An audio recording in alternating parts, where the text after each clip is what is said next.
Top back thruster's sticking. We checked it, sir. Didn't see anything. That means either you missed something, or I'm wrong. We'll check it again, sir.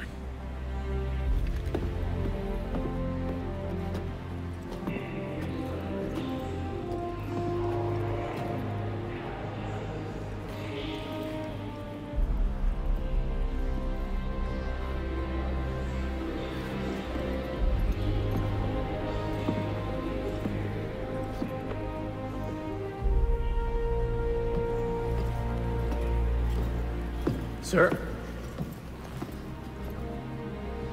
Who the hell are you?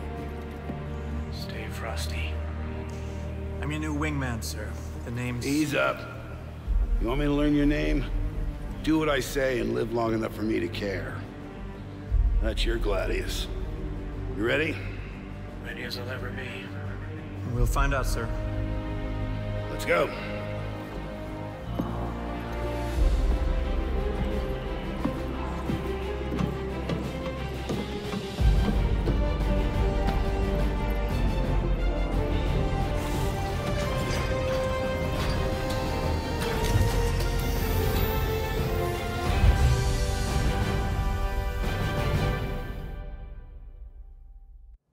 Hello, and welcome to our Squadron 42 Holiday Special. I'm Sandy Gardner, and I'm here with Game Director Chris Roberts. There you go. Hi, everyone. So what you just saw was the latest teaser featuring Mark Hamill as Old Man. Stay alongside the new Squadron 42 section on the RSI website. Go check it out, and while you're there, sign up for the Squadron 42 newsletter dedicated to sharing exclusive information and updates. Yes, definitely do that. And when signing up, you'll also hear some dialogue from the game. Correctly identify which star talent said it to receive a small reward. If you don't get the answer, you'll still be able to enlist for the newsletter. If 250,000 people sign up by Monday, January 15th, then all current backers will receive a special in-game Squadron 42 t-shirt for Star Citizen, a little like the one that Chris is wearing. Yeah, like this one. Cool. Squadron 42, as a lot of you have known, has been in stealth mode for a while. But starting with today's show, we're turning the cloaking device off, and we'll bring you updates on the game's progress once a month as we march towards the release. Also, be sure to follow Squadron 42 on Twitter, Facebook, and Instagram to keep the latest updates and images at your fingertips. Now, you've met some of the key Squadron 42 team members in past ATVs, but let's spend a little more time meeting the leads working on Squadron 42 at our various studios.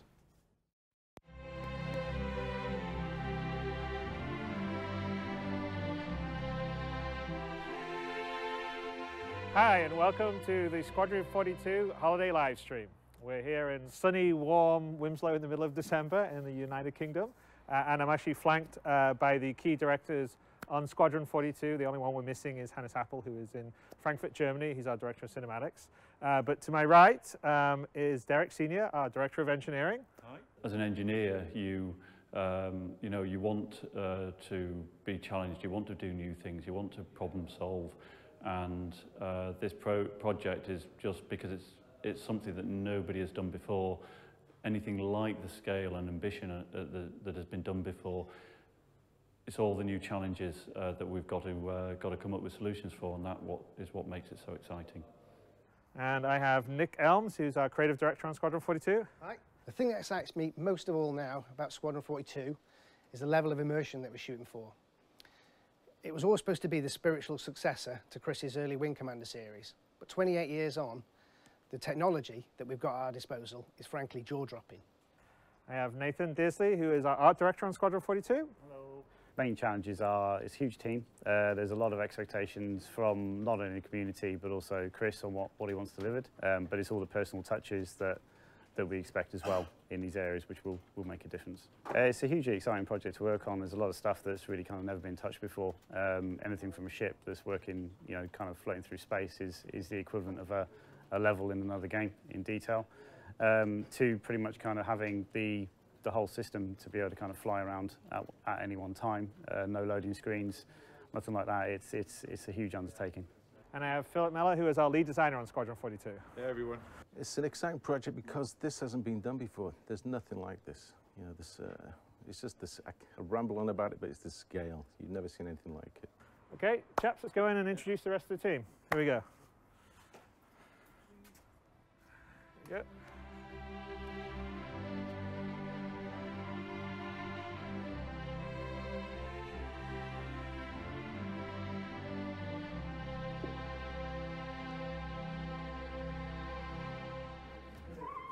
Hey guys. All right, so welcome to the third floor of Freedom House. This is where the nerve center of the Squadron 42 development happens. It's not the only place that development's happening. In the rest of the building, we have audio that's down on the ground floor. The audio department for Squadron 42, we are in some way involved in everything that you hear. So from music, which is mostly done by our external composer, Jeff Zanelli. We edit that and make sure it all works in the game as it should. Sound design, ships, everything, planets, the whole gamut of audio is we're involved with it somehow.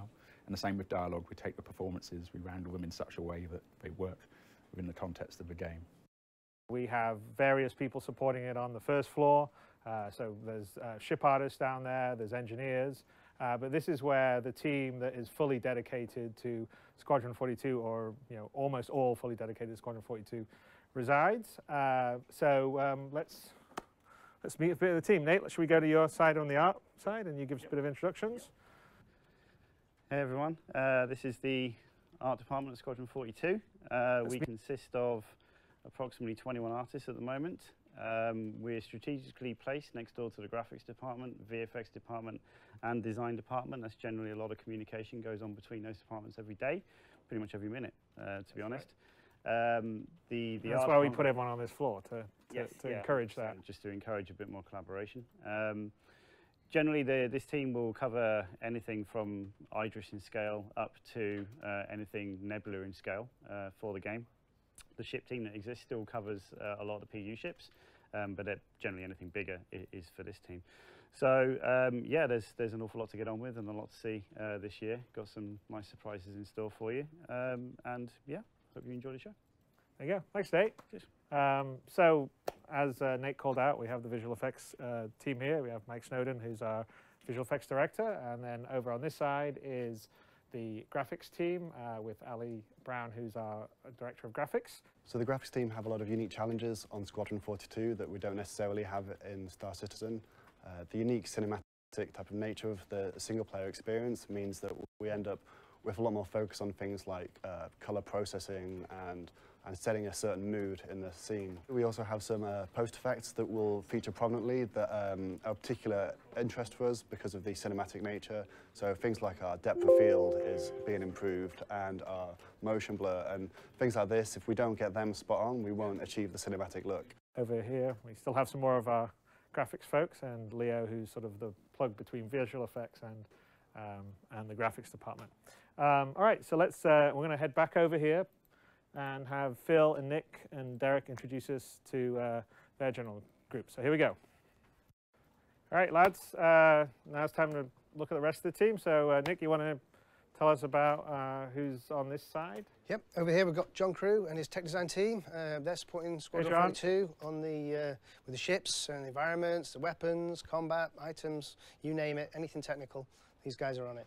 We're involved in setting up all the unique assets such as ships, characters, weapons, enemy archetypes that Squadron use that aren't found anywhere else in the project, as well as maintaining and adjusting all the existing assets that people use for Persistent Universe that Squadron also uses. Squadron is a very different beast to the Persistent Universe. It's more linear, more cinematic, a lot more story elements than the Persistent Universe, so the way we set up and tweak things is a different rule set to the Persistent Universe. That's great. And then over in the back, we actually have some embedded QA here. So we're trying to embed QA with a lot of our feature teams. So there's a better iteration between the engineers and the designers and testing stuff and seeing how it's working. We still have the big QA department down on the ground floor who also do a lot of testing, but the embedded QA is actually really good for development. And I guess this way, let's see the rest of the design team.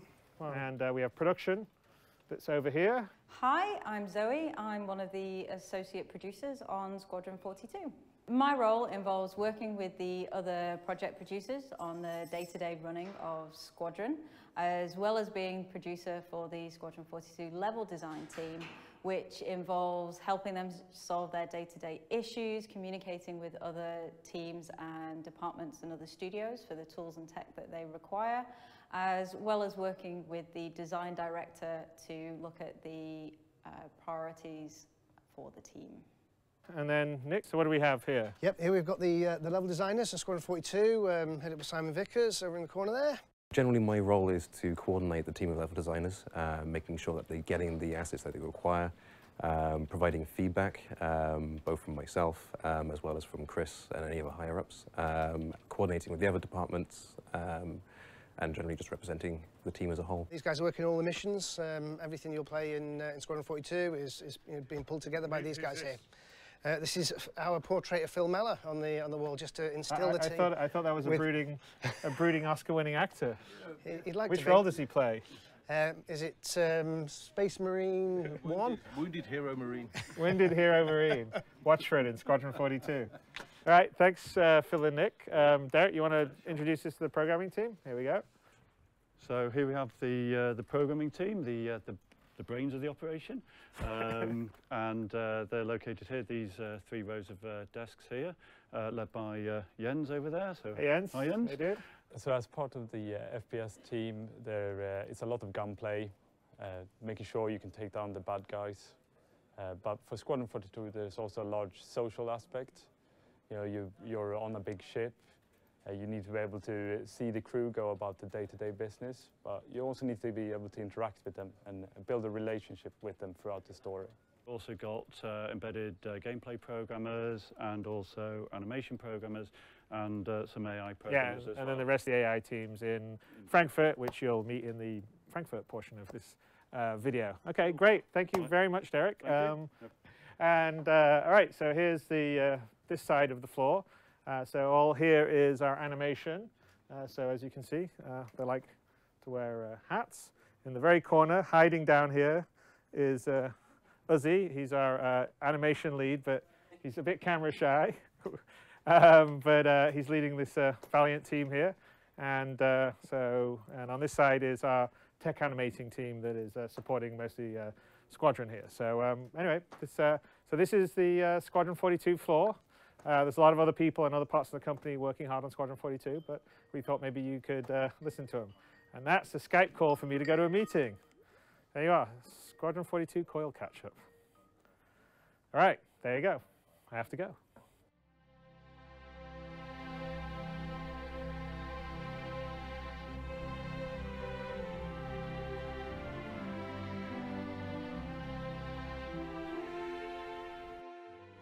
Welcome to the Frankfurt office. I am Brian Chambers. I'll give you a quick tour and introduce members of the team that are primarily focusing on Squadron 42. Let's go. First of all, we have the VFX team. Say hi, guys. Hey. Cool. Next up, we have Chris Campbell, our lead lighting artist. A lot of the system designers right now are in a meeting, so they're not at their desk. but obviously system design is working on things across both, so you'll definitely see some of the stuff or play some of the stuff that they have in Squadron.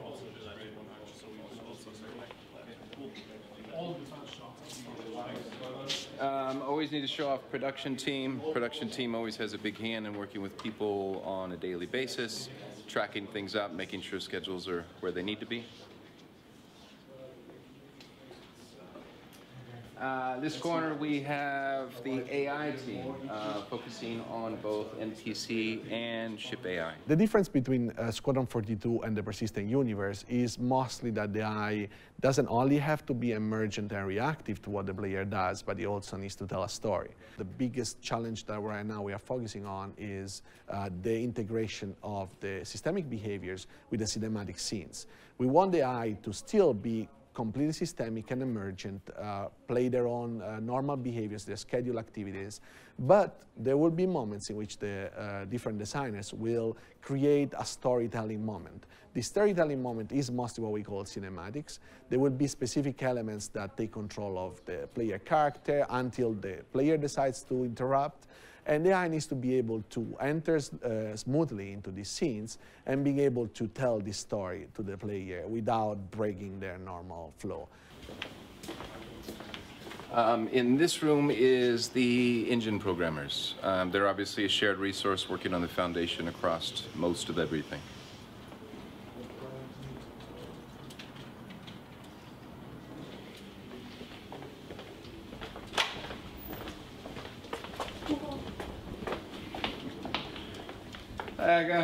Hello, guys.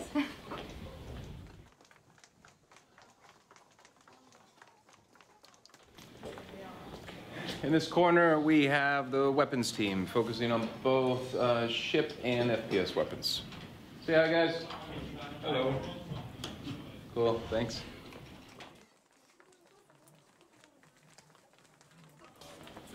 This row right here, we're focusing, they're tech artists.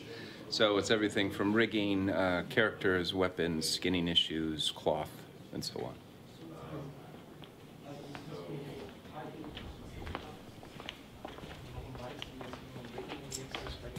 And over on this end, we have the cinematics team. The responsibility of the cinematics team is mainly the sprawling story of Squadron 42 with all of its performance capture that we already have in the can.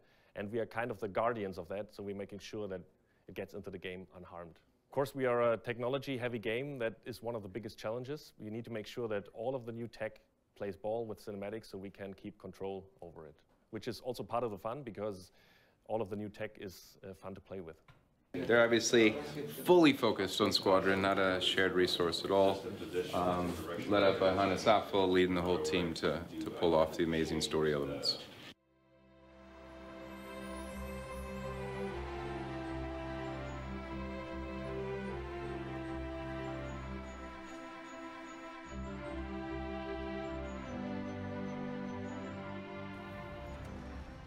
Hello and welcome to sunny Los Angeles, which is also a lot warmer than Wilmslow in the UK.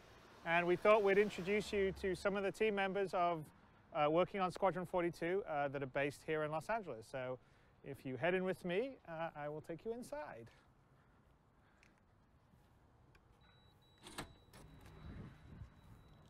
All right, here we are in well, not so sunny inside, but our lobby in our Los Angeles office.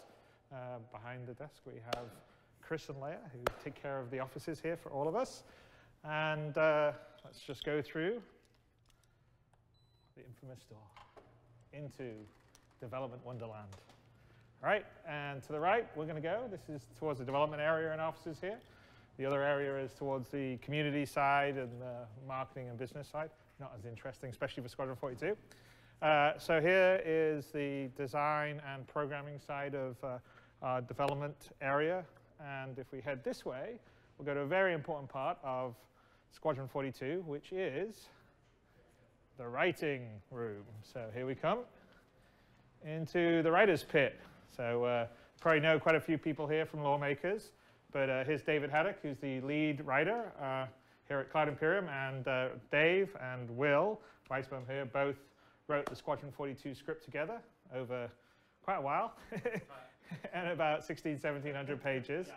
I think a few other of, I don't know, Adam, or sure, have you contributed a few things for Squadron? Lots of wild lines. So lots of wild lines from Adam. Mike is our newest member of the writing team. He just started about a week ago, and you know, Cherie from Lawmakers, and she takes care of all our Confluence pages. There's a lot on Squadron as well as Star Citizen, but this is where it all starts. This is where the magic happens, and it springs from the imagination of Dave and Will. I think I'm most excited about basically that kind of taking down the boundary between what was previously cinematic and what was gameplay, like having that ability to sort of walk around the ship and see all of these sort of side characters living lives and having sort of storylines that don't affect the main story, but are just there for the people who are interested in that kind of thing. Just making it feel believable in like kind of a cohesive world with like lots of layers and lots of things going on.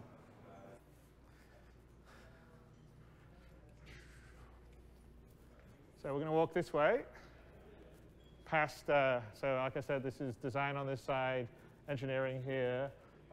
Fair number of, we do, so there's the core of the Squadron 42 engineering is actually in the UK office, but as we said, in the German office, we do things like the AI, a bunch of the cinematics, and here is mostly what we do for sort of the vehicle sort of engineering, so all the systems for the vehicles which are shared between Star Citizen and Squadron, and some of the environmental stuff like the room system or doors open in environments and various other things. So that all happens here, and then there's embedded QA on that side. So if we head a bit further this way, this is a little conference room. That's my office in here. And then to right in front of us, which is currently quite dark because you know, all the artists like to work in the dark like vampires, is the LA Art group, where we do a fair amount of tech art for the characters. You know, pretty much all the characters are done here in Los Angeles, and then we also do some ship and also kind of technical art set up for vehicles. It's on that side. But the characters are, you know, obviously a big part of Squadron 42. On the right-hand side here is well, Sean Office, who's our director of content. I'm responsible for all the pipelines that get any of our digital assets into the game. So whether that's a character coming through, whether that's an environment piece, prop, anything that basically comes out of a 3D package and goes into the engine, I'm responsible for that process and making it fast and easy. Because the Squadron 42 vertical slice that we're going to show is very, very character-centric, there's almost 100 characters, unique ones, within there. We've been focusing mainly on the character pipe. James Koo over here is actually our principal character artist, and so all the amazing characters in Squadron that you see that have all that detail, a lot of it's because of James. And Dennis is our senior producer here, in charge of the kind of content side of stuff. And if we head this way,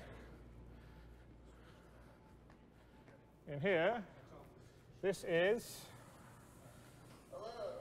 Josh Herman, who is our art director for characters. The biggest challenge of working on Squadron 42 as compared to the PU is that it's just a raw amount of characters. I think in Squadron 42 there's probably like, I think we have at least 150 characters. I know that in the VS we're showing at least a minimum of 100 characters, so that kind of gives you the scope of how much that we're really trying to put into Squadron, and especially what we want to show you guys in our vertical slice. As I said, that's a major part of Squadron, and then Steve Bender, who's our very relaxed, not surly animation director, who's over all the animation in both Star Citizen and Squadron. One of the things I'm most excited about in what you're going to see in the Squadron 42 demo is the combat AI. And this is very work in progress. This is really our first big drop of this. But what we're seeing now is we're starting to get them to where they're reacting to us, they're running into cover, they're popping out, they're shooting, they're repositioning, they're talking to each other. And this is very early stage sort of stuff. So animation-wise, we've been going in and cutting up these assets, readjusting their timings and things like this. But what it's doing is it's giving us a basis from which we're able to start looking at and going, okay, well, we're going to reshoot this, or we're going to repose this, we're going to add in, when guys are getting into cover, We're going to add different ways that they get into cover, where perhaps they'll scramble into cover and things like this. Animation is not really a self-contained unit. Because we're making a game, there's so many different aspects that feed into animation and that animation feeds into. So for instance, from the art side, art creates a character, content tech puts the character skeleton into it, and we do an animation. But that's not the end of the process. That animation then needs to go into systems that layer those animations to play in a certain way depending upon how you respond to the animation. And game code is involved in this. The AI code is involved in this. So if I want a character to go from point A to point B and I shoot at that character, it's not just an animation that's playing, it's also the AI logic, the pathing between it, the blending of certain things, various different layers of animation that are playing all at once to create sort of the final result. And Josh, do you want to just give us a little bit of a quick tour of, of course. Your guys on the character side working on Star Citizen? I think 90% of all the character work is done here in LA. We do have 1 or 2 other artists that have been in the UK before, but pretty much all the character team and the character concept team resides here. So you've already met James Koo, our lead character artist. Corey is here as well. But all the character concepts that we're working on, and all that includes aliens, that includes faunas, creatures, and bigger stuff that has been teased before, that's all coming out of this area. So we're working really hard on Squadron 42. You can see some of the stuff that we're working on, different characters that we're really excited to show you guys. With James, and then here we got another, that's Grace, isn't it? Bedford, I think. Bedford, yeah. We were switching out her hairstyle to... Yeah, I think that's better. That other hairstyle's a bit weird. All right, and so that is it for the very quick LA studio tour, and let's get to it.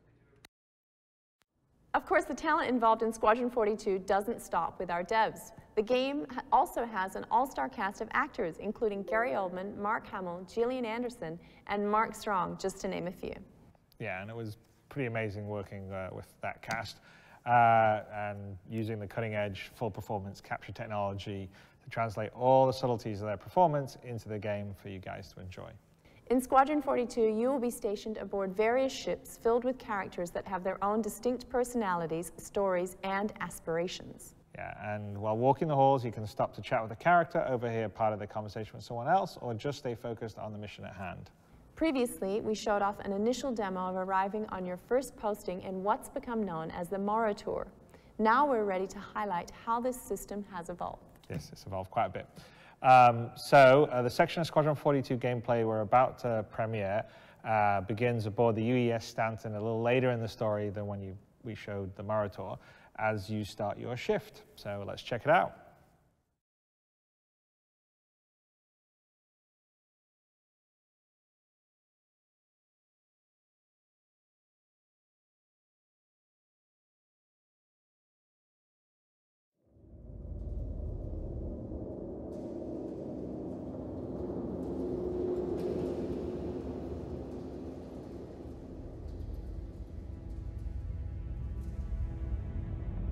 Actual, this is the UEES Stanton updating status. We are nearing our patrol position in Elton.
I'm doing an unofficial survey.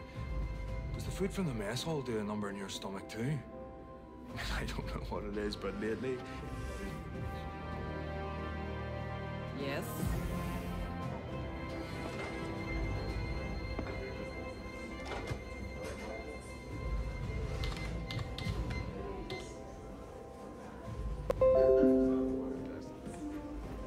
Hey, sir.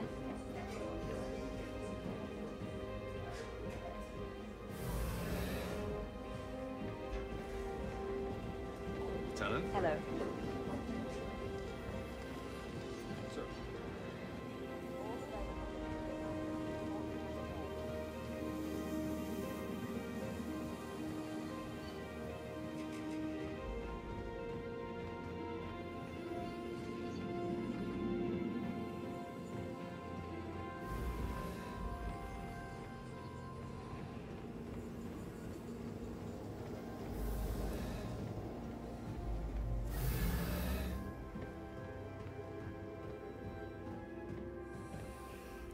Sir, if you're not too busy, I was wondering about the combat you saw during your last mission. What about it? Well, it's kind of funny. I'm a Marine, but I haven't actually seen any action yet. And here you are, a pilot, taking on outlaws face to face. Guess I'm just curious what it was like. Super fun. Just part of the job. I just try to focus on the task at hand and try to get through it without getting myself or anyone else counting on me hurt. That's what I'm worried about. Not even my own neck or anything. I just don't want to let anyone down. I'm starting to think that feeling never goes away. Good to know. Thanks for your time, sir.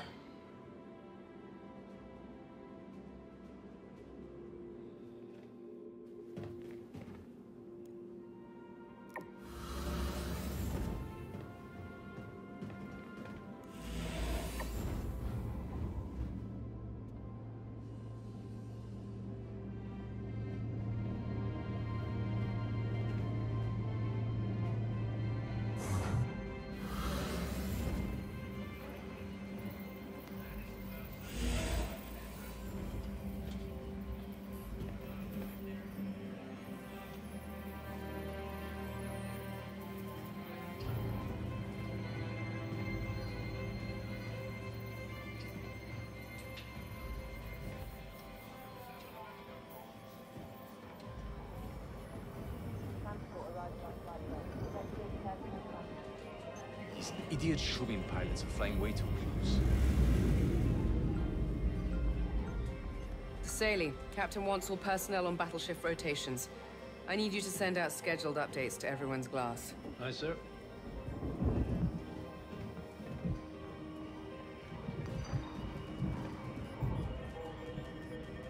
These OMCs seem to be riding pretty noisy. Let's load in a few more of the sweep trackers into the proxies. Standard boom.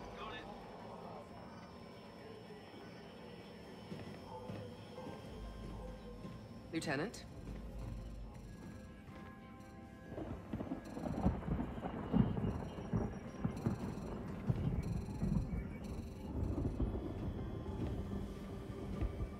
Oh, hi. Nice to meet you. My name's Lieutenant Valen, comms. Oh, sorry, Lieutenant. Back to work. Stanton here, Chimera. Go for priority comm traffic. Lieutenant? Copy that, Chimera. Cap 2 has launched.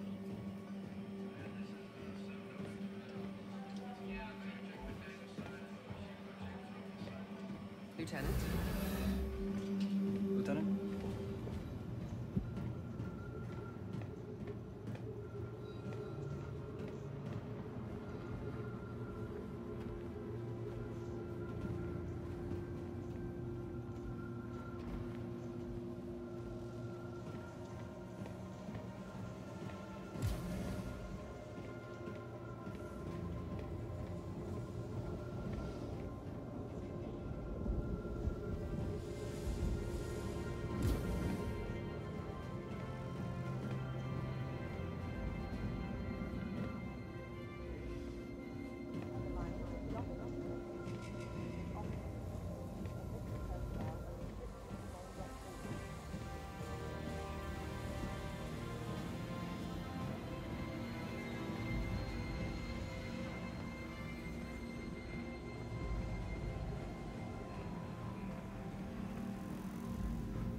right about the new alley layout, we should be able to have the pull on the filtration system. Lieutenant?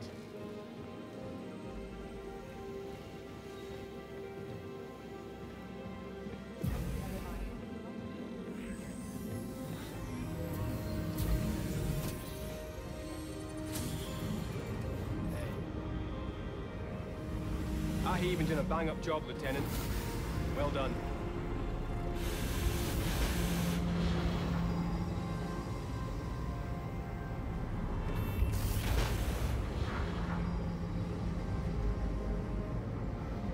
It's not a pool. I thought the same thing when I first saw it. It's a hydrofluid bath designed to keep the temperatures of the antimatter generators down. If they come out the bath for too long, you'd melt the ship.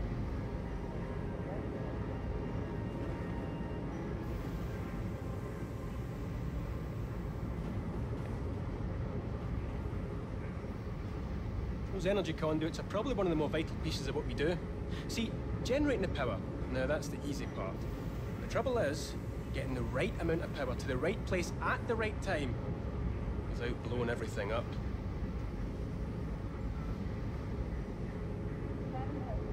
Basically, everything in here could blow the ship up. We should probably get a raise.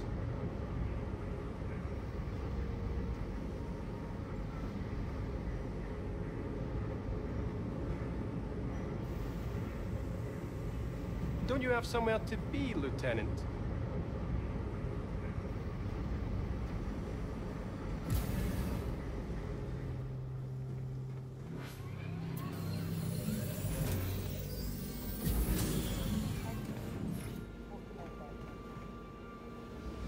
All pilots report to the briefing room. All pilots to the briefing room.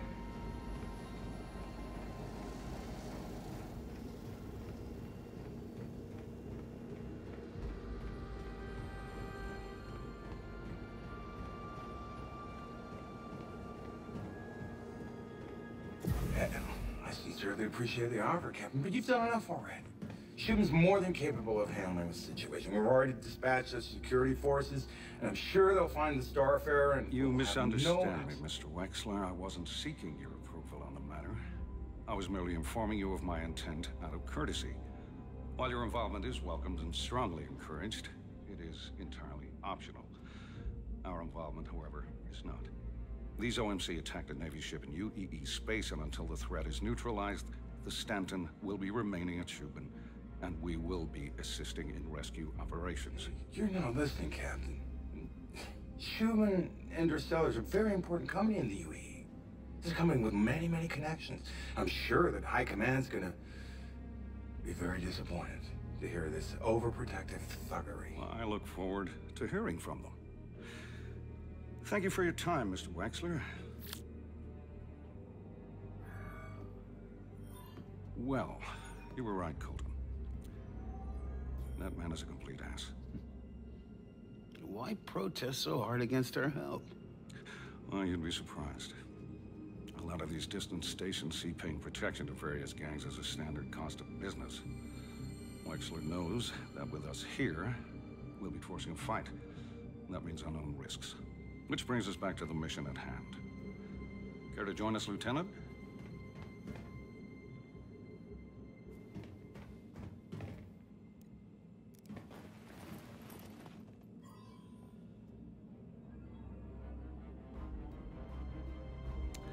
The Stanton will be staying in his current position to offer protection to the civilians aboard Shubin Station, while you do a full offensive sweep of the surrounding area to clear out any remaining OMC. Capture if possible, but treat them as an extremely hostile threat. And the missing Starfarer? That will be your secondary objective. We've arranged your patrol in a search pattern around the wreck site. As soon as you clear the coil, I want you to contact Agent Trail. Hopefully we can find where the Starfarer could have headed after the attack. Webb, what's the word on scanner upgrades? Just finishing, sir. We should be better able to handle the interference from the coil now. Well done, Webb. Hopefully that'll help you find the Starfarer and any outlaws still lurking out there. As soon as you're ready, I want you to launch and begin your sweep. Once the prisoners arrive aboard, we'll see if we can get any useful information out of them and keep you updated. Good luck, and dismissed. I better get down to the hangar then. Adjust my loadout. See you down there, kid.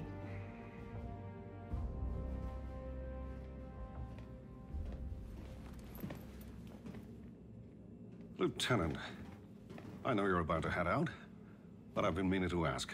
How are you finding the Stantons so far? Fine. It's been good, sir.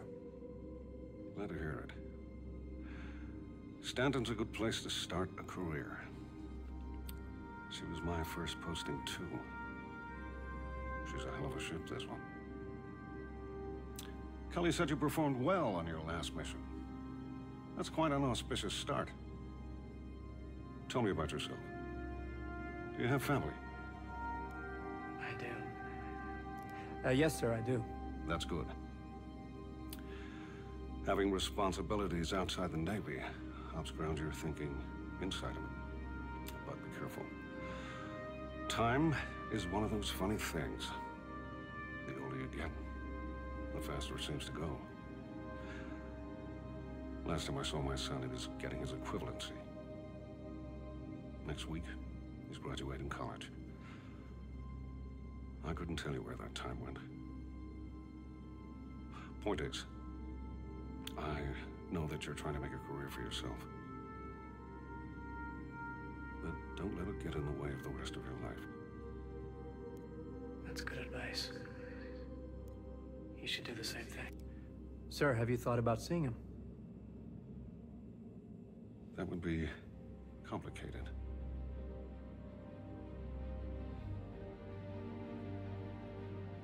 I've kept you too long. You're dismissed, Lieutenant.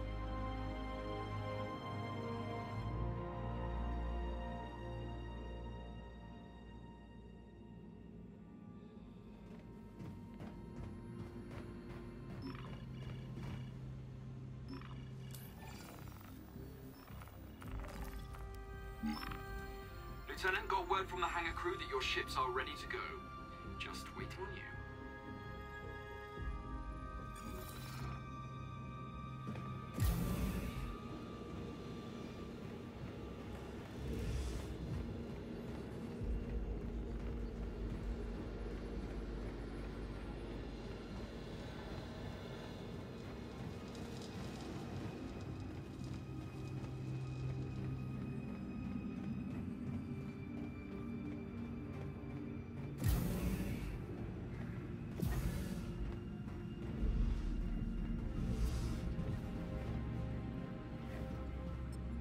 Good to see you again, Lieutenant.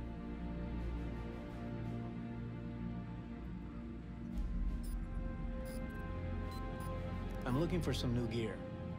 What can I get for you? Combat knife.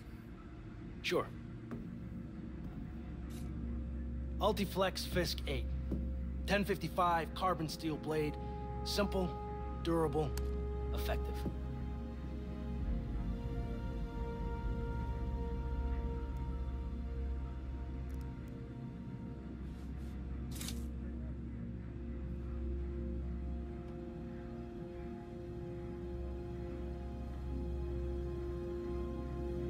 Is that all?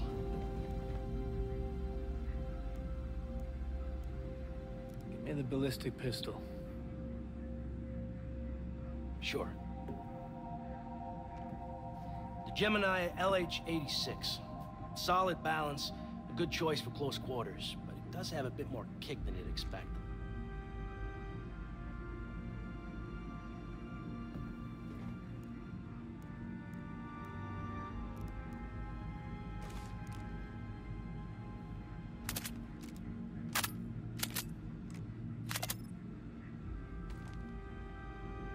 Is that all?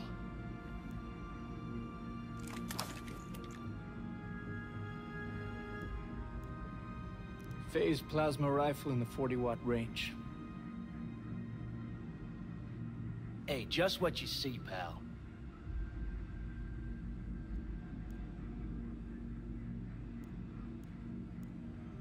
Yeah, I'm good.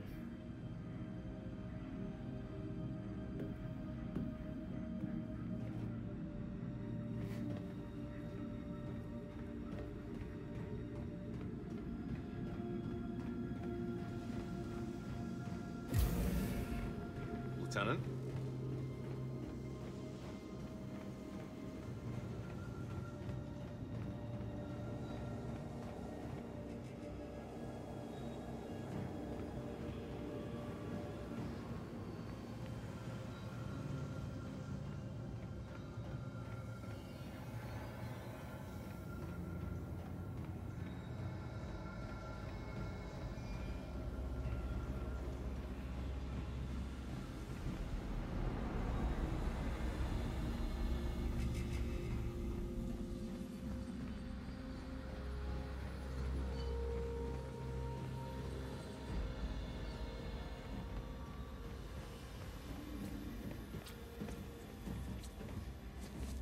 Best thing about everyone being at battle stations, lets me really clean without people getting in the way.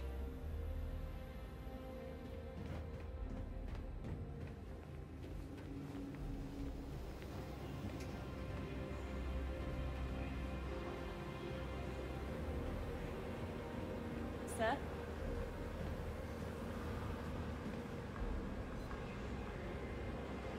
I'm almost done here, kid. Just a few last tweaks. Hey, now that we've had a skirmish with the OMC and you've seen how they fly, you might want to make a few adjustments of your own.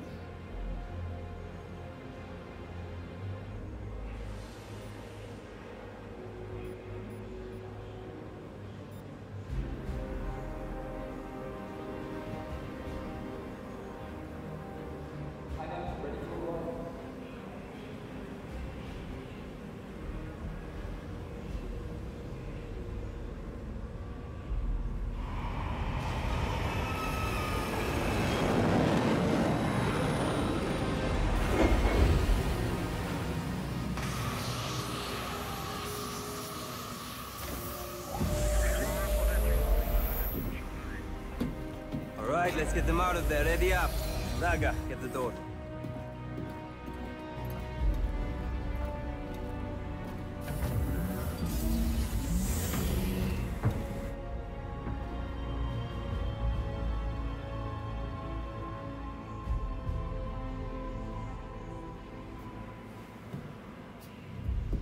No, I've never been on one of these.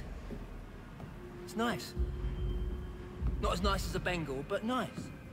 Move it! Oh, come on, clear out! What? No, please.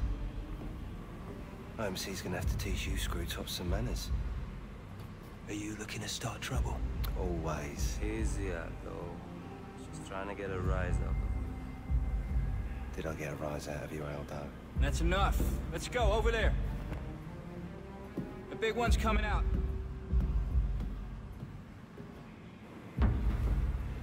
No sudden moves. Relax, son. I'm not in a hurry. Yeah. Ain't like we're gonna be here long. Ain't like they're gonna be here long either. What the hell are you all going on about? It's very simple. We're OMC. And OMC belongs to Sato Khan.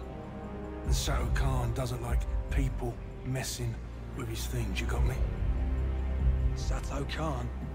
Is that your boss? Are we supposed to be scared of him or something? Yeah. Neuer, run up to the holding cells. Make sure everything's ready for us. I don't want to move them through the ship until we have to. Aye, sir. Vex, start the processing. Aye, sir. As for you three, you move one single muscle. I'm gonna give Trooper Braga here permission to make you regret it. With pleasure.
finished the work on your scanner. It should help you track down that missing ship.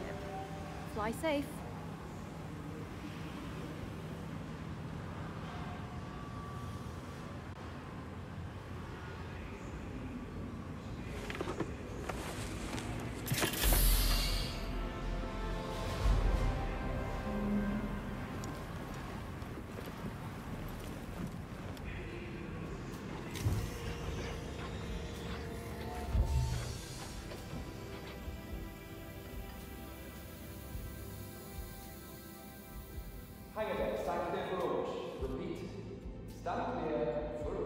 Aegis, combat assist. Baron 2, hold position. Systems, green.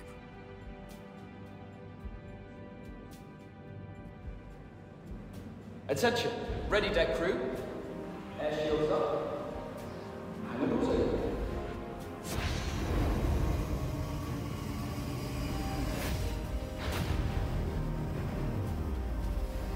Baron 1, you're up first. Copy that.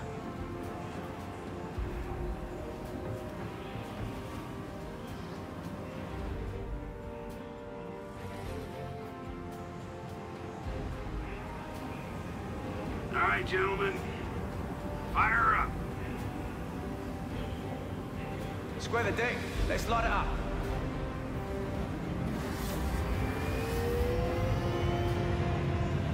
You're cleared for launch. On your cue.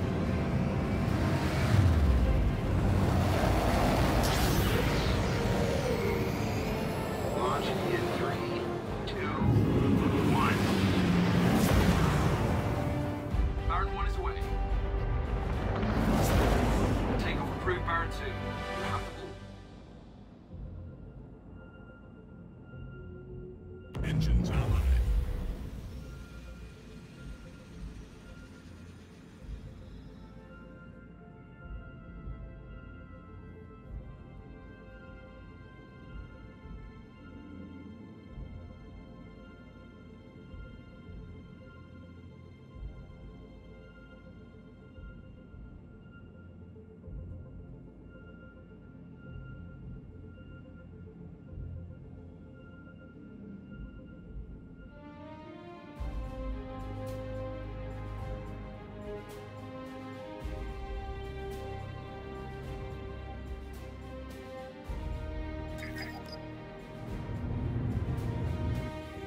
Launching! Contact.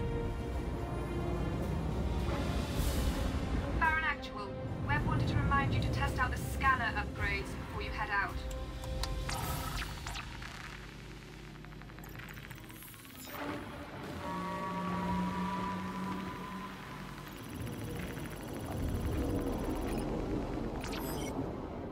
Still a mess, but gotta admit, it's better.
We hear you, Captain. Go ahead. Pursuant of the UEE's salvage rights laws, I am hereby informing you that we found this wreck in good faith. Survivors were searched for and none found. All bodies recovered will be properly... That's great, Captain. But all we need to know is if you picked up any signs of a second Starfarer in the debris. Okay, but I just want to make it 100% clear that this is legitimate salvage. I know what it means when officials come around. All of a sudden, clearing a wreck becomes stealing evidence and interfering with an official investigation. They are interfering. Focus on the missing ship. We're just looking for help. Of course. There is actually a long tradition of salvagers. Listen, do you know anything about a second Starfarer or not? Hold on, let me check. We haven't seen anything in our sweeps, and all the black boxes were fried when we got here. We weren't able to extract any data. Yeah, it was a long shot anyway. And are we all done here? I got a lot left to collect, and it's not really smart for us to linger this close to the coil. We're good. Great. You're welcome, by the way. Come on, let's clear the coil so we can get in touch with Trejo.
Agent Trejo, you there? Got something for you. Hey, Colton, I was just gonna calm you. What's going on? You know Arkin Station? Shubin base, right?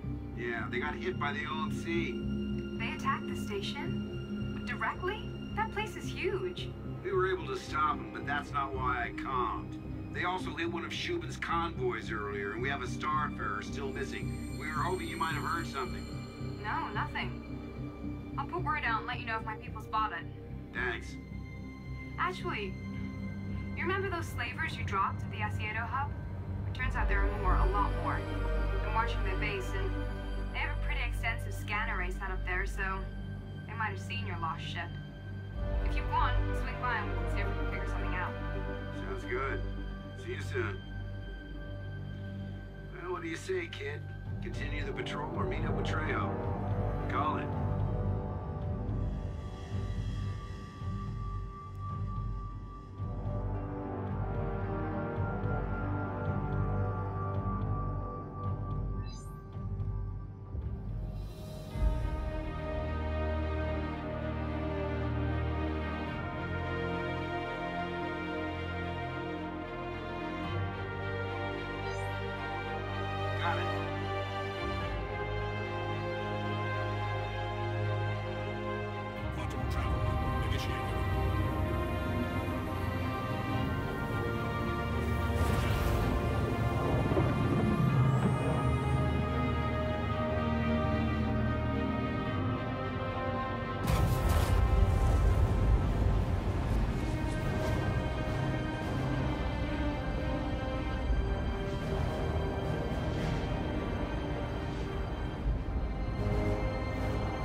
got company up ahead.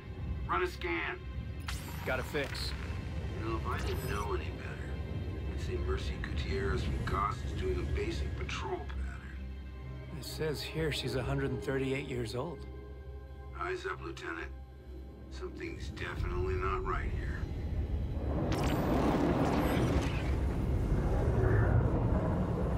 Weapons free.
Trejo, this is Colt. What's your status? Got an alert coming in on the emergency channel. Agent Trejo, this is Colt. You copy? I hope we're not too late.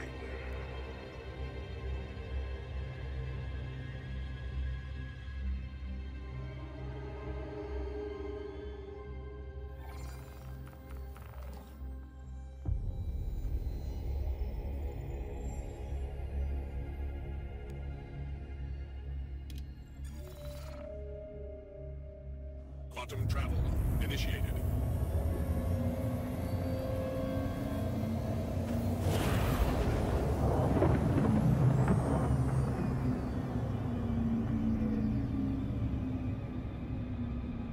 Quantum travel complete.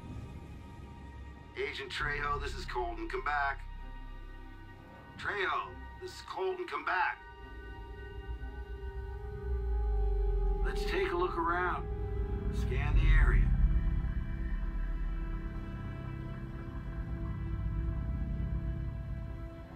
Hey, got something. Come on.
Trejo ship.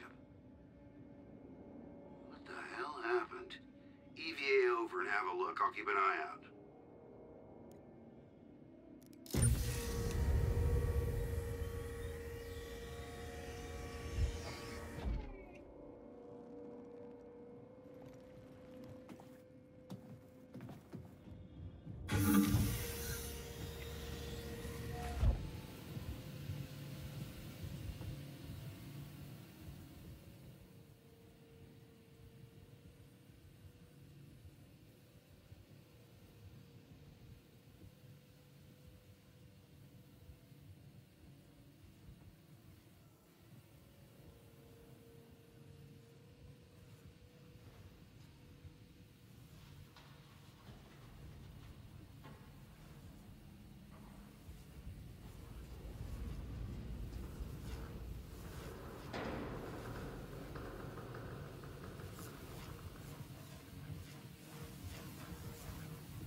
Nobody here.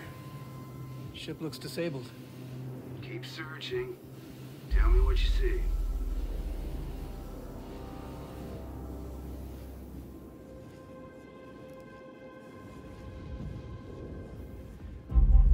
Found a data pad. Trejo wrote the word slavers on it. They took her. Damn it. We know she was watching the base. Did she leave anything that might help us? Well, let me check.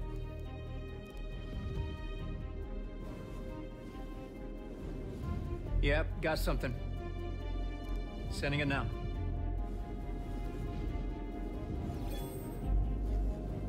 Got it. Head on back to your ship, kid. I'll take a look at what's on these files.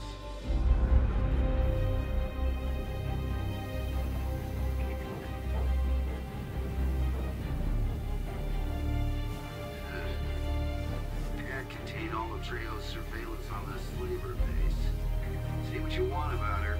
She takes some damn good notes. Crap.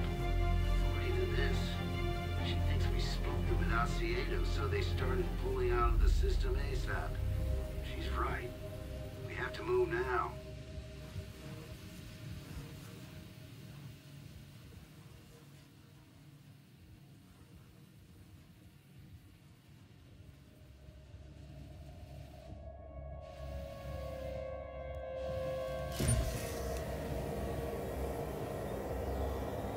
Come on, let's chart a path down to the surface. We may not have much time.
got the landing area and trails ID'd. Seems she was debating in stealth or head knocking was the better choice. I loaded her tactical notes into your HUD.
Shields offline. Weapon systems offline.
Cullen, I got the power back on. Gonna head up now. I'll keep you posted.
Heard the order from the Banu just came in. Higher than expected. It's good, right? And bad. The Navy cost us one job. Now there's this agent. Not sure where we're gonna make the numbers up. We could hold off on the shipment to Gator. Use that stock for the Banu. Gator's not gonna like that. Gator should pay on time then.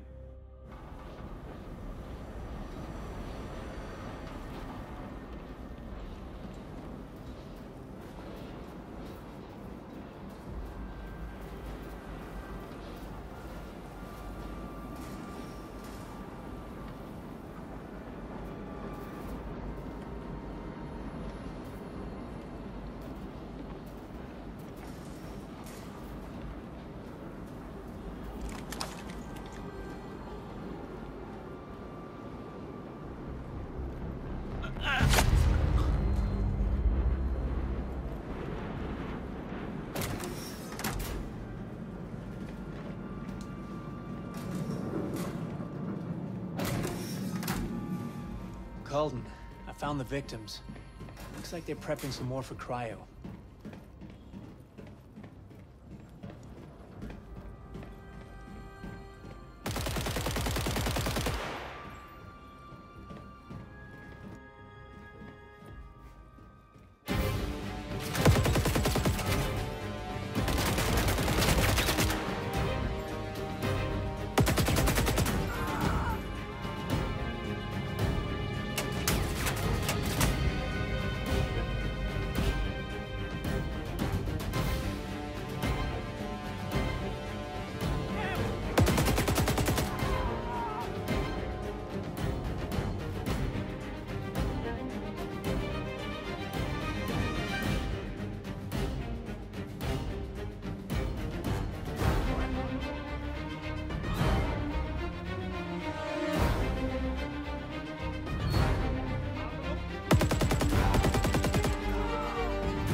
find him.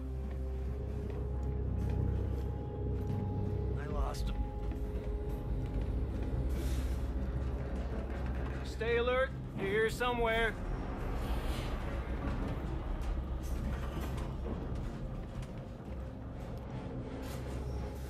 Lost him.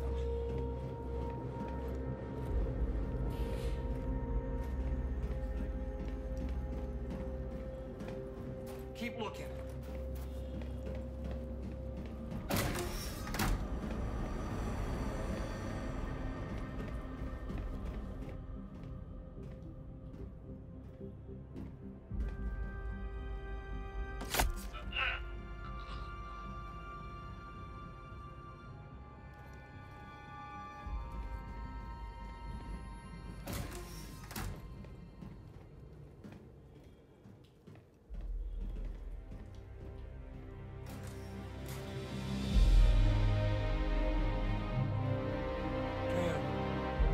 Trejo.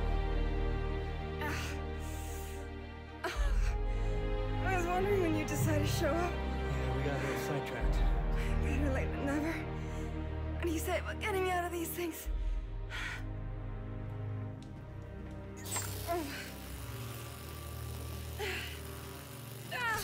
Damn it. Oh, you don't got any meds, do you?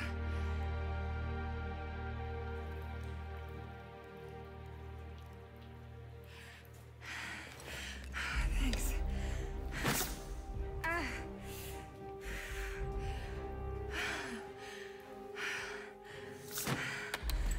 take back everything I ever said about you, Navy.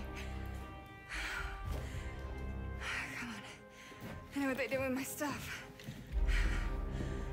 Idiots keyed in the code in front I of found me. Trejo. We're on the move. Good work.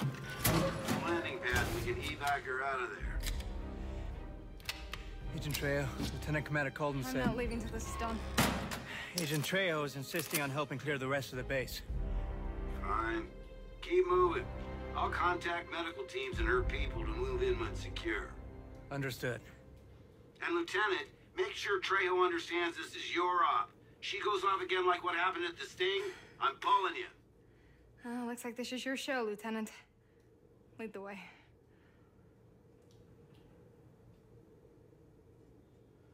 Now, remember that this is still very work in progress and we have a lot of things to fine-tune, but hopefully it gives you an idea of how fluid the story and gameplay will be in Squadron 42.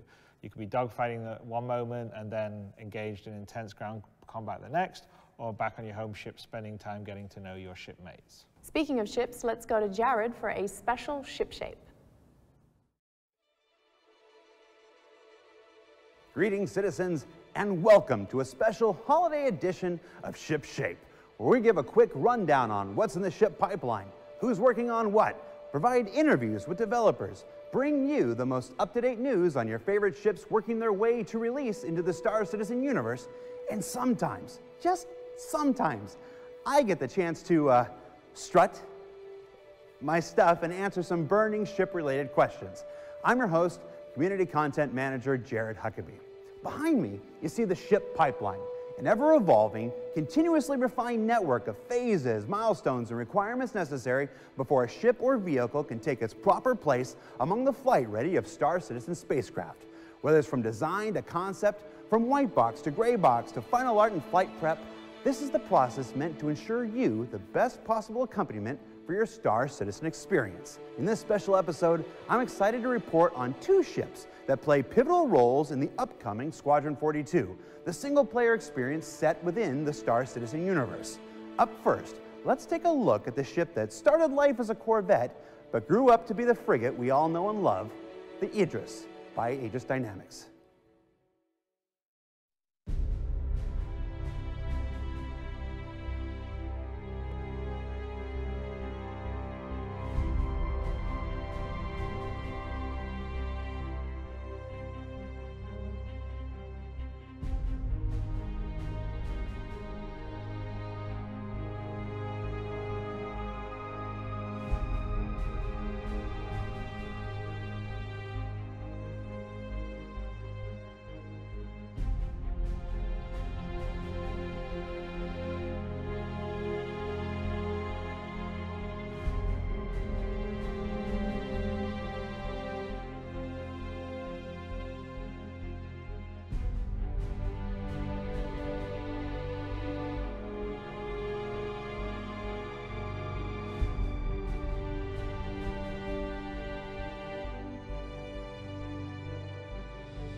The Idris is part of the UE fleet. So you got the Idris, you got the Javelin, and obviously you got the Bengal.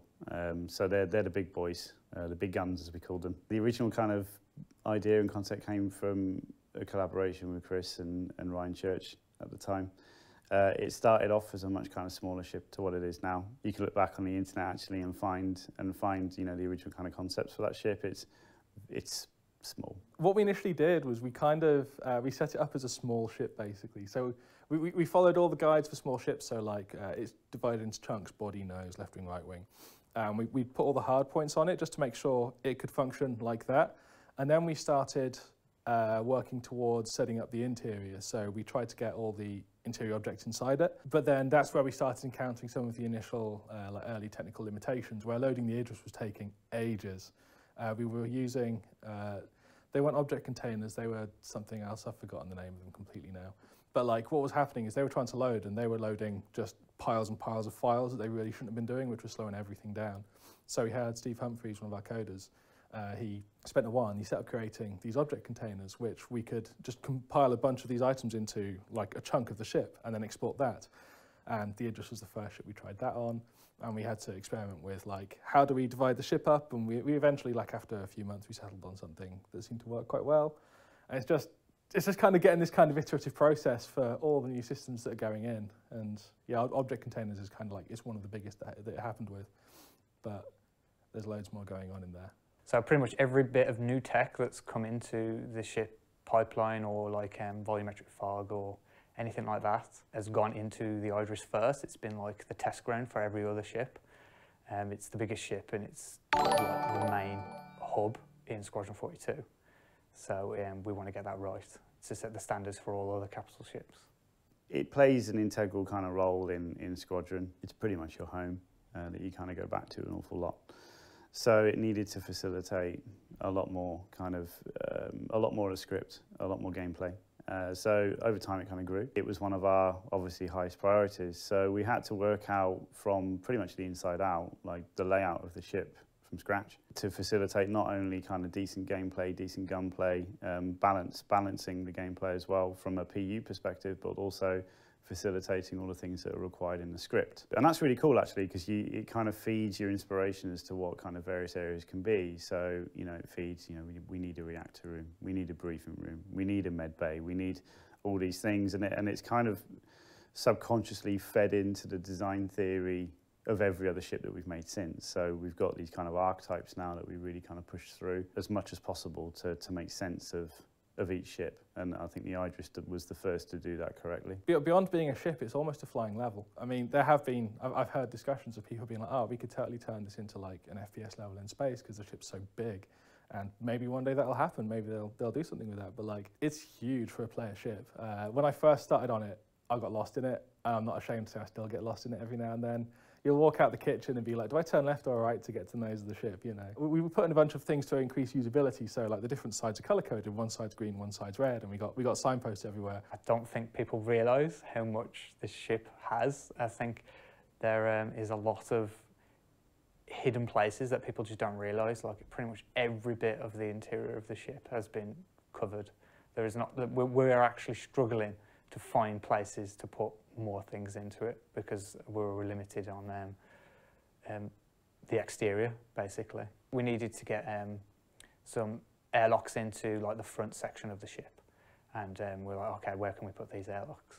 And it's like, well, we can't put them on the side because of the angle of the front of the ship, so we've had to put them going up. But there's a lot of space on the exterior part at the front, but on the interior part, it wasn't. Yeah, it's a bit tricky. We had to juggle a lot of rooms around and stuff and remove certain sections of the ship that didn't make sense anyway, to fit certain rooms into it and just rejig things around. And I think it's all for the better. Because this ship is like very heavily used in Squadron, the interior was kind of set in stone when I first went onto it. So for a lot of the newer ships we've had set up, we've kind of been able to set up like, this is the engineering bay, this is the living quarters, whatever. For the Idris, it's also very small. It's not quite that clear cut. It's kind of everything's right next to each other and it's all very sort of tightly packed into the ship. But I mean, you start off with the hangar at the very base of the ship, and it's huge. You can fit 3 ships in there, and there's cargo capacity along the sides of the hangar as well. along with cargo lifts to go up into the hangar bay on the floor above. But you then have like a couple of staircases which will take you up to the main deck of the ship. Pretty much everything else on the ship is. You've at the nose, you've got like turret rooms, you've got the medi bay. Behind that, you've got like the living quarters, the captain's quarters, the kitchen, and behind that, you've got the more engineering side of things. So you've actually got the engineering room itself. There's airlocks back there. There's a briefing room as well if you want to just like talk to people and sort something out for the rest of your crew.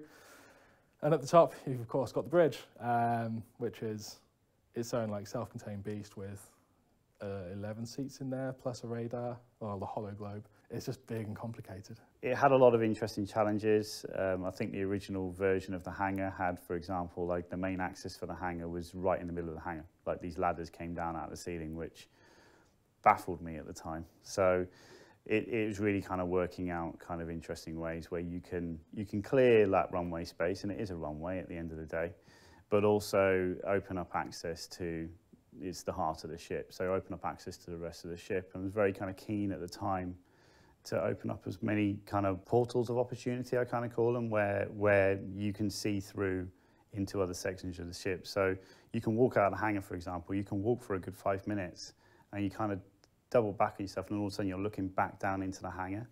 And there is a degree of, you know, when you land, you look up and you can see these areas, and it's like, okay, I want to get there, which feeds into the narrative of certain kind of chapters in Squadron as well. So it's really kind of cool to just kind of link all that together. So when you're in this kind of hectic kind of hangar environment, and you're looking up and you've got this kind of cool, calm habitation area, the two conflicting is quite an interesting thing to look at. And it makes the ship feel, even though it's huge, it kind of makes it feel a bit more personal. So we had many challenges, because we had obviously Squadron 42, which it features heavily in Squadron 42. It's your home base. It's where you come back to after each mission in the game. And it's where you can have a lot of downtime to get used to talking to other characters, getting to know the people on the ship, to try and get like this like emotional like connection with everyone. It's your main base essentially. So Squadron 42 is probably one of the main ones we've been gearing it towards, and then the Persistent Universe is just stemmed from the Squadron 42 version of the ship. Collaborative gameplay is probably like where this ship is going to excel in compared to other areas. You're going to need a big crew to run the ship. It's not like any other ship in the game. You're going to need a hefty crew support with this ship. You can't run it on your own. It's so big. To get from one point to another can take 5 minutes. And you're going to need to be able to communicate with the rest of your party. You need a crew to really fly this thing. We've got a bunch of like seats on the bridge, and what we've done is each seat has a different priority. So the pilot seat has priority over the engines, and if the pilot seat is then left unoccupied, if you have a co-pilot sitting in the co-pilot seat, they have priority on the engine. So the pilot can, I don't know, if they get killed or go away or something, then the co-pilot will take control and do a lot of the flying for you, but they also will be able to do their own thing with their terminal. Then you have the weapon seat, which controls the gun, but the pilot can also control the gun if the weapon seat isn't being used. There's this sort of interlaying like dependency on the seats. So it's worth having multiple people, just because there's going to be a lot to do and one person won't be able to do it all. It's pretty much got what other ships have, but it's just on such a larger scale that I think it's going to hit people's like nostalgia of old like Star Wars movies. I think that's my most exciting part. We have a kind of ongoing little giggle about it. It kind of is good at everything. Like there's nothing that I don't feel it's particularly weak at for that size of ship. You can carry obviously three kind of Gladius small-sized fighters in the hangar. We also have the Argo utility vehicle, which tucks into like a subdeck underneath the ship, which is really interesting. It kind of drops down like the Aliens dropship scene, which is sweet. And then you've got pretty much everything else that it can do as well. You've got multiple turrets across the top and the bottom of the ship. You've got the huge railgun at the front.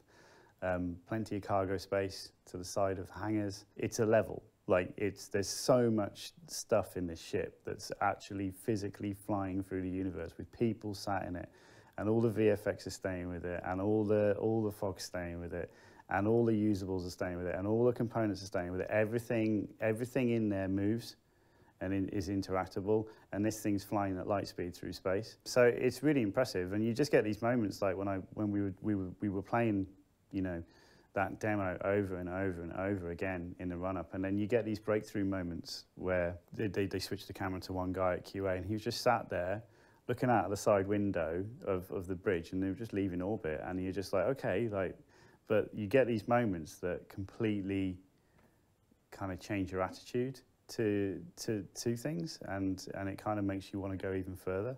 It's hard, like it is really hard to do that stuff, and you can kind of, it takes its toll on you as an individual, but then you get these moments and you're just like, yes, this is what makes it all worth it. The Idris, originally envisioned by celebrated concept artist Ryan Church, is one of the signature ships appearing in the upcoming Squadron 42. I'm pleased to announce that much like the Javelin we discussed last month, due to its size, the Idris is in all of final art phase, where in the hands of the Squadron 42 art team, they're currently working on the various set dressings and special lighting setups necessary to turn it into one of the many cinematic locations you'll visit in the game. It's this combination of immense size and impressively cinematic Squadron 42 game needs that means there's still plenty of work left to be done before this vessel moves into flight prep. But you can be certain, when that time comes, we're gonna let you know. Moving along to another ship playing an important role in the story of Squadron 42, let's take a look at the current rework of the little penguin that could, the Aegis Avenger.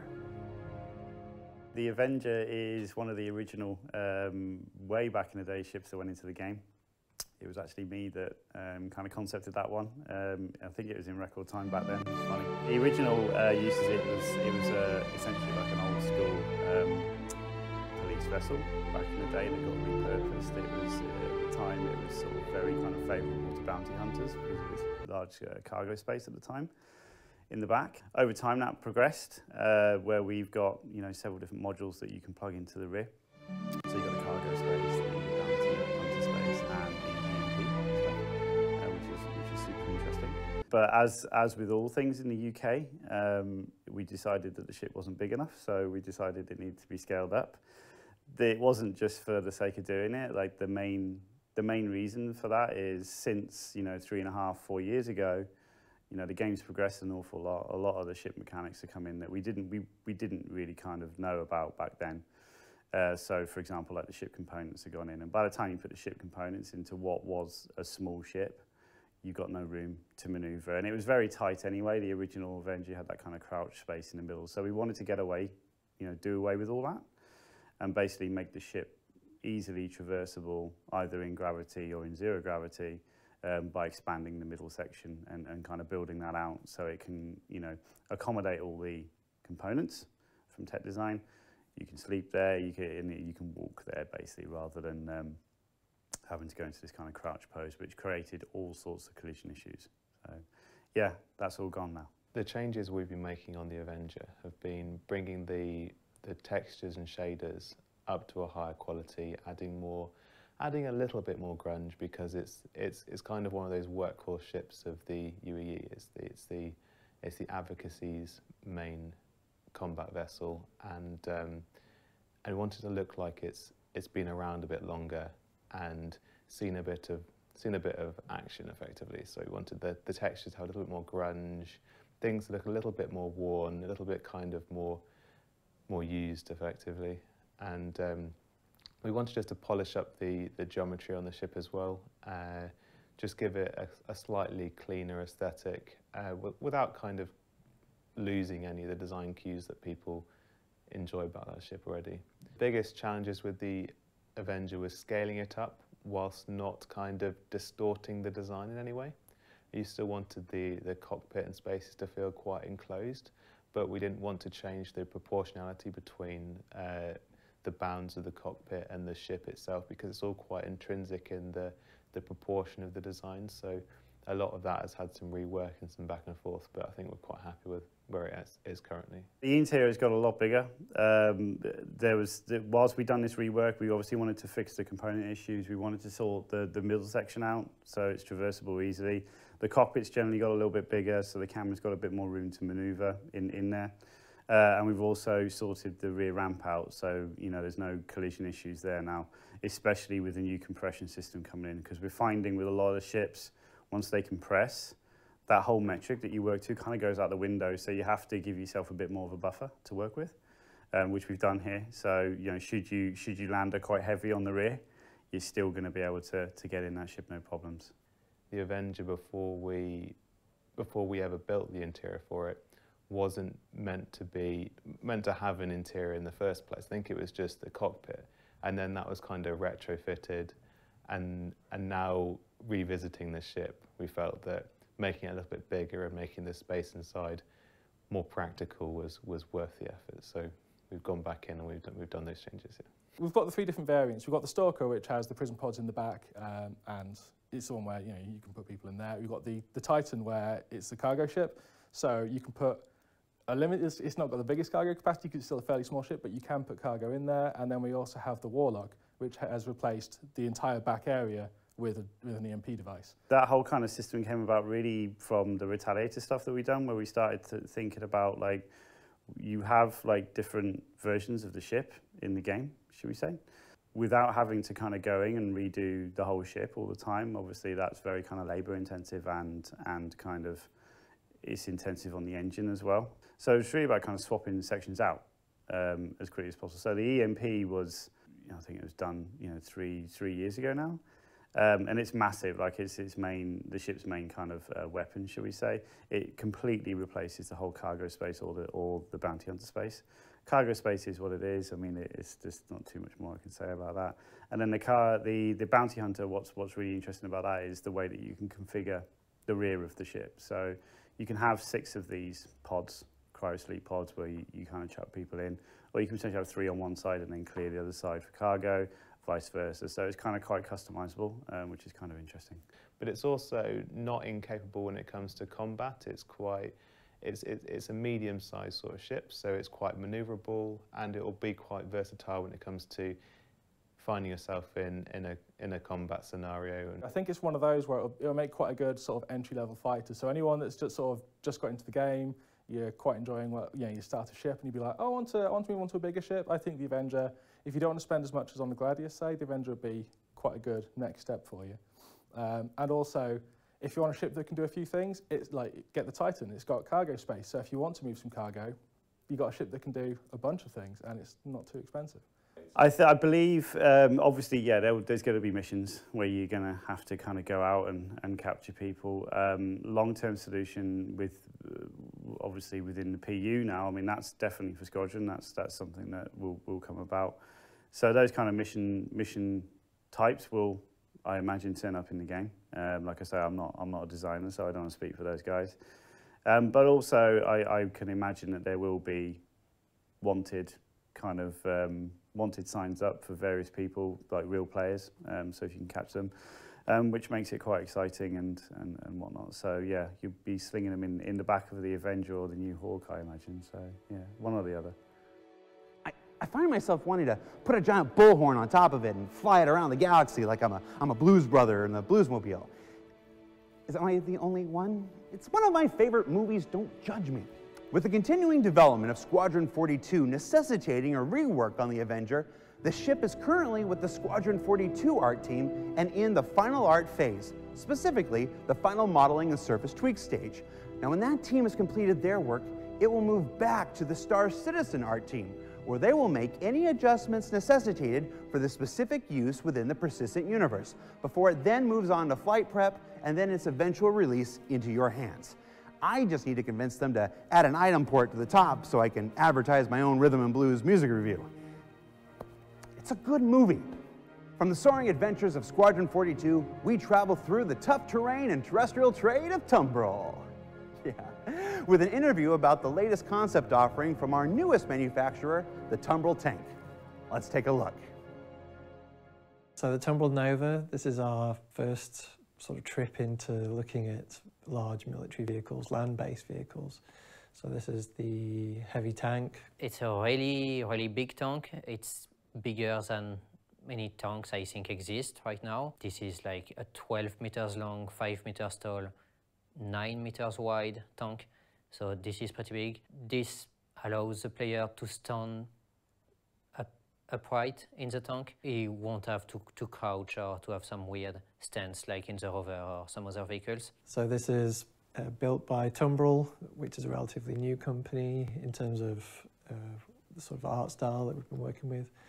And this is the large battle tank, basically. So this is like the size of a small British house. Tumbril apparently has been making tanks, well, military hardware a long time ago. We've introduced it with the Cyclone, and at the time I think we've teased that it did tanks in the past, and this is, well, one of their best designs. This is a super heavy tank. It's really well armed, really well protected as well, and yeah, it's obviously good against other ground vehicles, but also made to be able to defend itself against spaceships if needed. We got 3 different weapons on the Nova tank. We got a big ballistic cannon at the front, like most tanks, where basically you can't fire. It's made for ground vehicles because it will be probably too slow to track spaceships and stuff like this. We got 2 laser repeaters, which is basically the same loadout that on the Rover or most turrets or stuff like this. And then we got a new kind of missiles that is on the tank and that is made to defend itself against the ships. It has also some countermeasures, but this is more like if you get a missile alert from a spaceship, you can defend yourself against this. But yeah, this is just basic defense. And it's sort of a modular, modular construction, so we're going to be able to swap out the main turret for different abilities. The modularity mainly is in just the 2 sections. So you've got the main turret and then the body. So the body is the sort of the main rolling chassis. And we can swap that out. Maybe that you have 2 huge rail guns. Maybe you've got anti-aircraft. Maybe it's like just a whole salvo of missiles. I guess that's to be sort of worked on and figured out as part of the whole gameplay experience. And in terms of construction, it's quite, there are similarities with the buggy, with the Cyclone.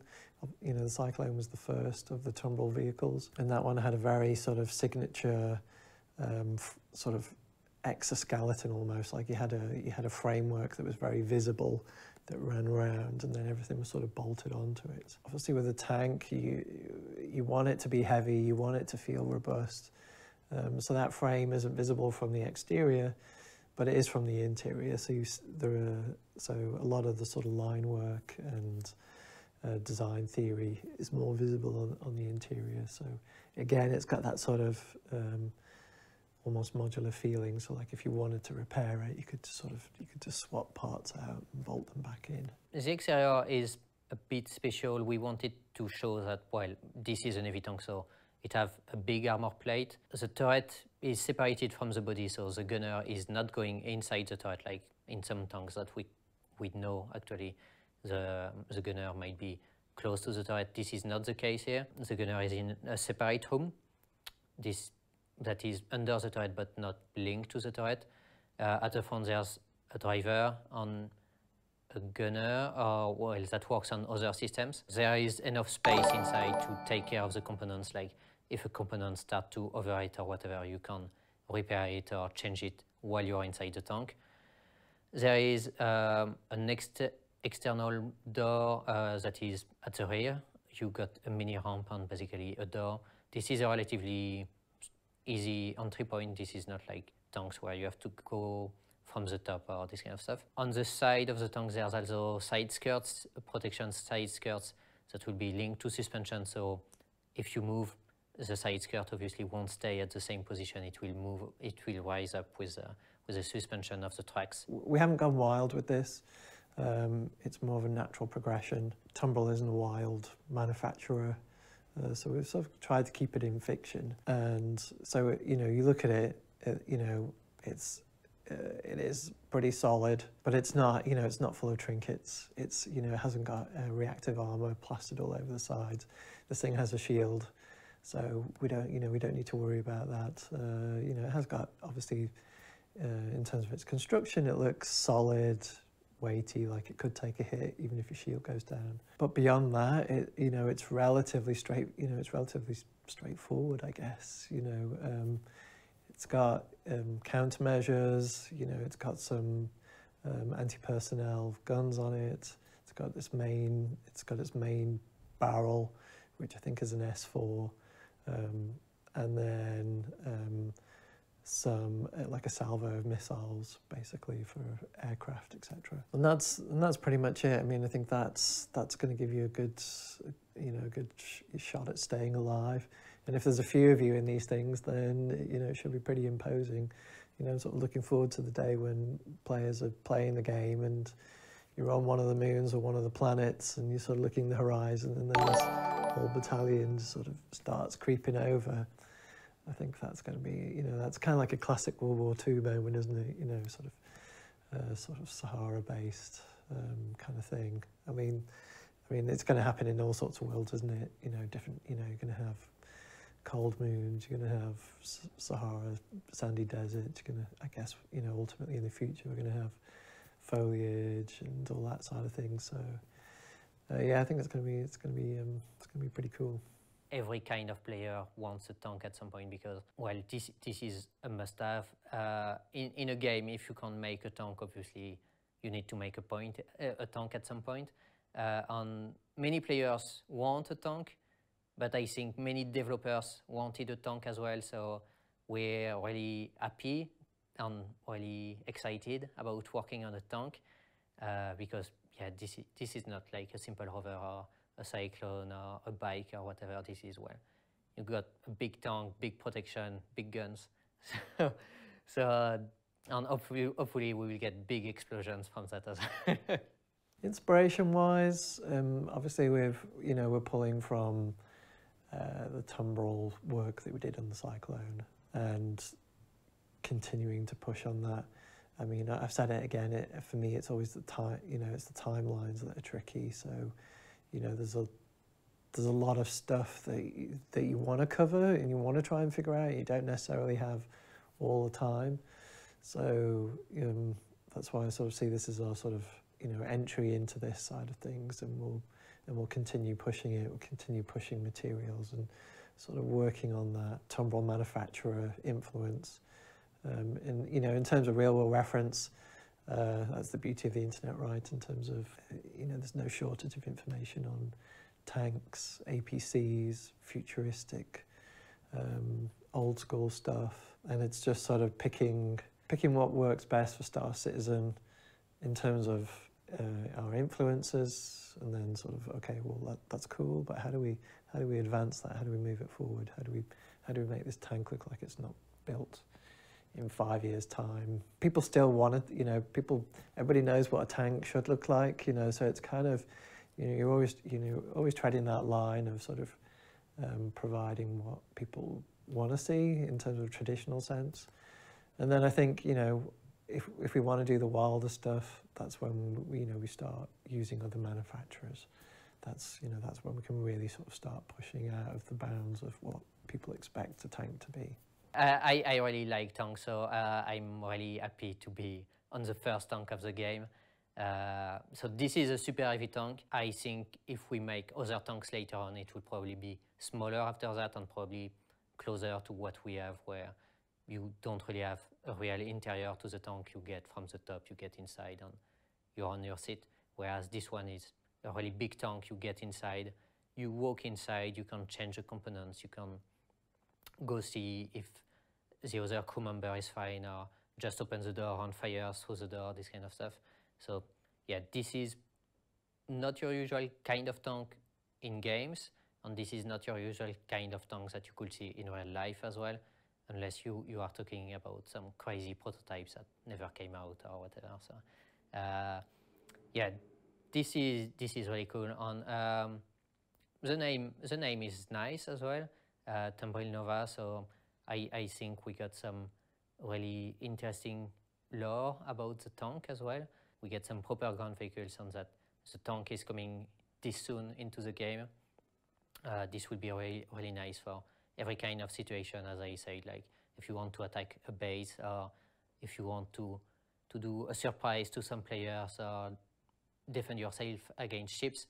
This will be really nice. Like there's every kind of situation that has been planned, outside obviously of falling from space or going into the water or this kind of stuff. So pretty much now we're at the point where we're wrapping up concept art, which I always really enjoy, and I think, you know, we're sort of really pushing on sort of stories that we're trying to tell in our promotional images these days. We've sort of leveled up in the last sort of 6 months, I would say. You know, we'll go back through design, make sure that we have hit all the beats, and then with any feedback from the community, we can tackle, and then hopefully there'll be a seamless experience. And knowing is half the battle. Gee, they won't let me say it. The Tumbril Nova has completed concept phase and is currently available to pledge for on the Roberts Space Industries website. It's an exciting addition to Star Citizen, and I'm looking forward to the day when we can see battles waged across land, sea, or air. Yeah, I still won't like it. Finally, before we let you go, I had one more update for you about a ship we covered last month, the Origin 600i. In the November monthly report, currently available up on the RSI website, we shared an image of the interior cockpit of the ship in gray box phase, and due to the camera positioning way back near the rear of that section, the cockpit struts that have been a part of the model since its original inception and concept reveal appeared much closer to obstructing the forward view of any potential pilot. Those struts can also be found inside the concept HoloViewer model when you pivot the camera inside of the ship so that you can approximate a cockpit perspective. For the gray box image we showed in the monthly report, here's a look around inside that very same model. All that said, I'm very pleased to report that in keeping with the continuing evolution of origin, style, and profile, artists on the ship team working on the 600i have decided to remove the struts altogether and provide this luxury ship with an unparalleled view of the galaxy that owners deserve. I do say, steady on, old chap. We'll have that ship in shape in no time, and that's not just cricket. With that, this episode of Shipshape comes to a close, but you haven't seen the last of us. We'll be back in the new year with more ships, more ship updates, and more things that only I think are funny. For Shipshape, I'm Community Content Manager Jared Huckabee. I'll see you next time on Shipshape. Hopefully there's a graphic there. Probably not. Idris owners will want to hold on to this capital ship after seeing just how massive it is. Also, if you don't own an Avenger, now's the perfect time to pick one up. It's available as one of the discount starter packs on sale over the holidays. Yes, the Tumbril Nova brings another dimension to ground combat in Star Citizen. It's heavily armored and features devastating weapons that can be used against targets on the ground or in the air. The tank first made a name for itself during the Second Tavaran War and remained a battlefield force for centuries before Tumbril went out of business. Recently, a group of investors bought and revived the Tumbril brand. After successfully bringing the Cyclone back to the civilian market, they turned their attention to the iconic Nova. The original tank was so well designed that only minor updates were needed to make it ready for the modern battlefield. If you're interested in owning this versatile war machine, the Tumbril Nova is on sale from now until January 15th. Yeah, very cool. So to learn more about the Nova, head to our website and read the brochure which profiles some of the famous battles where the tank distinguished itself. If you don't own Star Citizen or Squadron 42 yet, then this is the perfect time to pick up both. We're currently offering discount starter packages for Star Citizen over the holidays. If you grab one, then you can also get Squadron 42 for only $15 with the Super Size Me add-on. The deal is available until January 31st, and after that, the Super Size Me price will increase to $20. Yeah, that's all for today. So anyway, I wanted to thank the subscribers for supporting all the video content that keeps everyone up to date on the game. Be sure to vote in our subscriber poll to help shape your 2018 perks. And of course, thank you to all of our backers. This game would not be possible without your passion and support. Thank you very, very much. Yeah, thank you guys very, very much. Let's go to a special message from our studios. Merry Christmas and a Happy New Year! Happy Holidays! That was great. Was sehen wir schönes Fest! Frohe Weihnachten aus Frankfurt! Happy Holidays! Happy Holidays! Woo! Yeah!